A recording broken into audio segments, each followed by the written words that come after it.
One of our great fears, which haunts us when we go out into the world and socialize with others, is that we may in our hearts be really rather boring.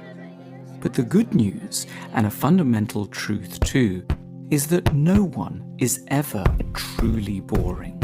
They're only in danger of coming across as such when they either fail to understand their deeper selves or don't dare or know how to communicate them to others.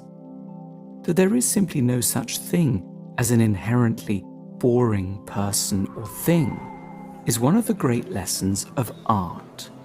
Many of the most satisfying artworks don't feature exalted or rare elements. They are about the ordinary looked at in a special way, with unusual sincerity and openness to unvarnished experience. Take, for example, some grasses painted by the Danish artist Christian Købke in a suburb of Copenhagen in 1833.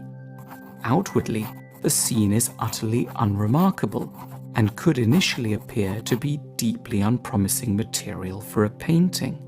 And yet, like any great artist, Købke has known how to interrogate his own perceptions in a fresh, unclouded, underderivative manner, and translated them accurately into his medium, weaving a small masterpiece out of the thread of everyday life. And just as there's no such thing as a boring riverbank, tree, or dandelion, so too there can be no such thing as an inherently boring person. The human animal, witnessed in its essence with honesty and without artifice, is always interesting. When we call a person boring, we're just pointing to someone who's not had the courage or concentration to tell us what it's like to be them. By contrast, we invariably prove compelling when we succeed in saying how and what we truly desire, envy, regret, mourn, and dream. Anyone who faithfully recuperates the real data on what it's like to exist is guaranteed to have material with which to captivate others.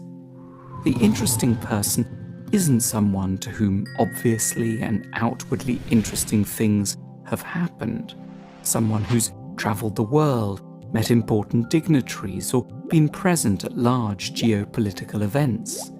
Nor is it someone who speaks in learned terms about the weighty themes of culture, history, or science. They're someone who's grown into an attentive, self-aware listener and a reliable, honest correspondent of the tremors of their own mind and heart, and who can thereby give us faithful accounts of the pathos, drama, and strangeness of being alive.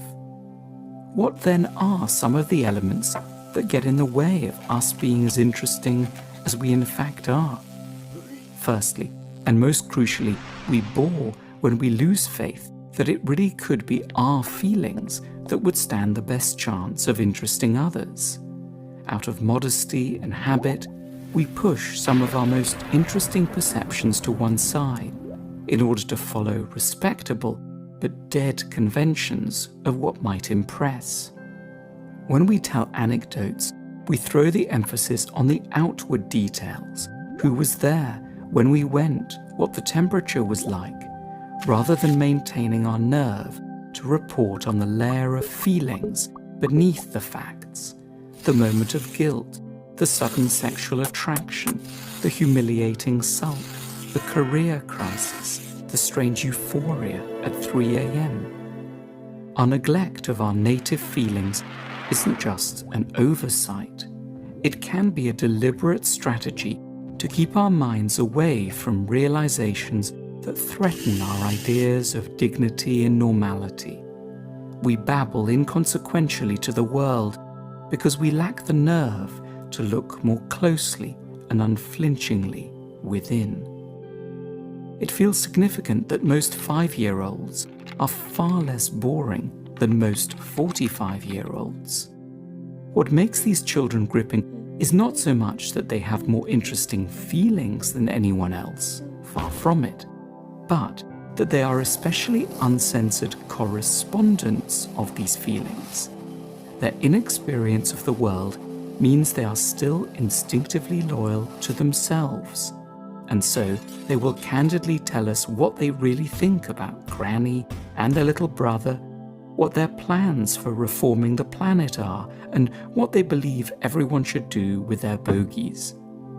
We are rendered boring not by nature so much as by a fateful will that begins its malevolent reign over us in adolescence to appear normal. Yet, even when we're honest about our feelings, we may still prove boring because we don't know them as well as we should, and so we get stuck at the level of insisting on an emotion rather than explaining it. We'll assert with ever greater emphasis that a situation was extremely exciting or awful or beautiful, but not be able to provide those around us with any of the sort of related details and examples that would help them viscerally understand why. We can end up boring not so much because we don't want to share our lives, as because we don't yet know them well enough to do so. Fortunately, the gift of being interesting is neither exclusive nor reliant on exceptional talent. It requires only direction, honesty, and focus. The person we call interesting is in essence someone alive to what we all deeply want from social intercourse, which is an uncensored glimpse of what the brief waking dream called life looks like through the eyes of another person, and reassurance we are not entirely alone with all that feels most bewildering, peculiar, and intense within us.